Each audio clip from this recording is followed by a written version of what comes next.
The 2025 Grid League season has been insane, with new, incredible talent taking the grid, teams making history, They are trying to do something that hasn't been done before. players making history, memorable moments, and plenty of drama. I want to step on their necks. In this video, we'll be walking through the season story of the 4 remaining teams preparing to fight for their chance to claim their place in Grid League history and stake their claim as the 2025 champion. In the East, the story starts with the team with the most championships in Grid League history, with 3, and how they are getting attention for very different reasons than usual this year.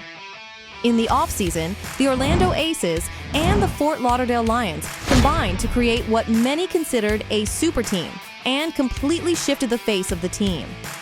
Steady at the helm is legendary coach and player Jamie Gold. I'm notorious for yelling and throwing my clipboard. This one's new, that's bent, yeah. And 2 former MVPs in Eric Cardona and Paula Lays. It's been really easy to merge. All the aces are super committed to the team. Joining them is another MVP in Ryan DeMatti and several key faces from the Orlando Aces, also a championship-winning franchise.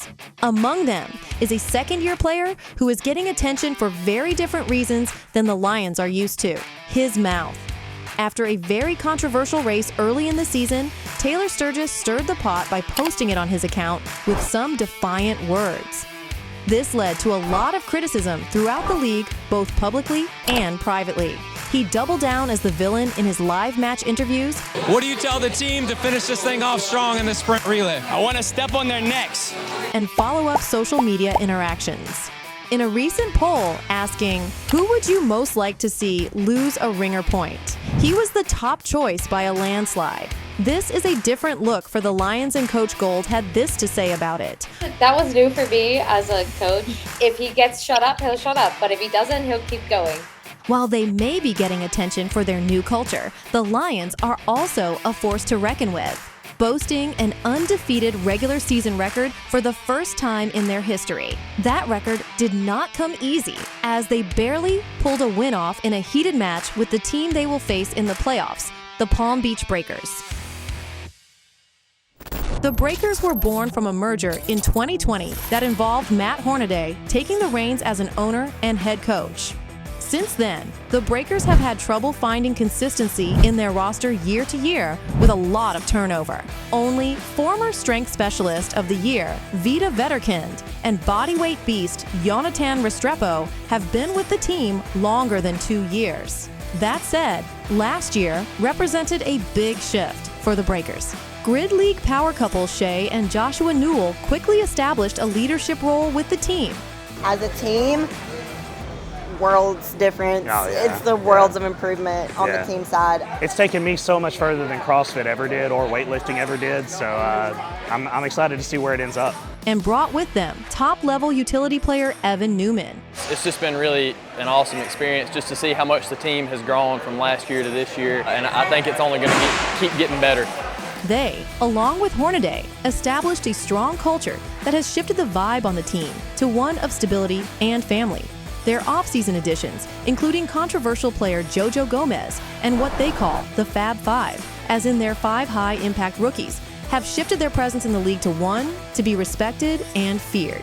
They have proven they can hang with the best, narrowly losing to the Lions, and will look to flip that narrow margin on August 23rd when they face them again in a win or go home scenario to fight for the chance to go to the championship. In the West are 2 of the most unchanged teams in the league from last year, starting with the Tampa Bay Brigade, who only made a few additions to the team in the offseason to round out a very solid core from last year's playoff team. One of which is high-impact player Dan Tye, who has brought a British charm and a lot of high-speed strength and skill to the team. I've really enjoyed it. I've loved coming to America. I'm really enjoying the learning process, but I am feeling slowly more comfortable with my abilities in such a fast and different format. In addition, longtime Brigade player and owner Jess Kresman is back in full action after missing much of the season last year to give birth. It's awesome being back now. Triad yesterday was so much easier without a vest underneath my vest, so that was nice. But I'm just happy to be back with my ridiculously beast of a team. She is a key weapon for the Brigade, and they are much stronger with her on the roster.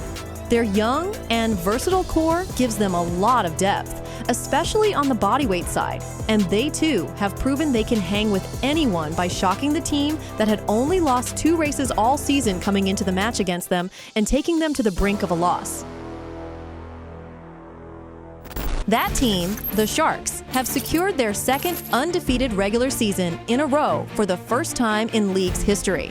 They've set a few historic records this year, including the first team to have 2 matches back-to-back without a race loss. Their veteran-laced squad retained the vast majority of its top talent from last year, including Utility Player of the Year, Nick Shappy, and Bodyweight Specialist of the Year in David Blatt. I'm not gonna lie, I don't usually get butterflies when I come out here like that, but I got a whole bunch of them. And it's just like a bonding experience, making a team on the grid, an actual team of friends. They signed a few key additions to the team, including Zane Zafra and athletic superstar Kelsey Keel. Honestly, this is like the most fun. It's challenging in the best ways, and it's been a blast to get to know this team. Even though they have shattered records this year, they have the memory of a similar regular season last year that ended at the hands of the Atlanta Wild in the championship match. In addition, the Brigade exposed some weaknesses in the final match of the season and proved that the Sharks should not be comfortable coming into the Western Conference Finals against that very Brigade team. The 2 matchups that make up the 2025 playoff picture are rematches of 2 of the best matches all season among 4 of the most talented, well-led, and hungry teams in the league's history. You will be witnessing history in the making in the finale of the best Grid League season ever. Don't miss it on August 23rd in Kissimmee, Florida.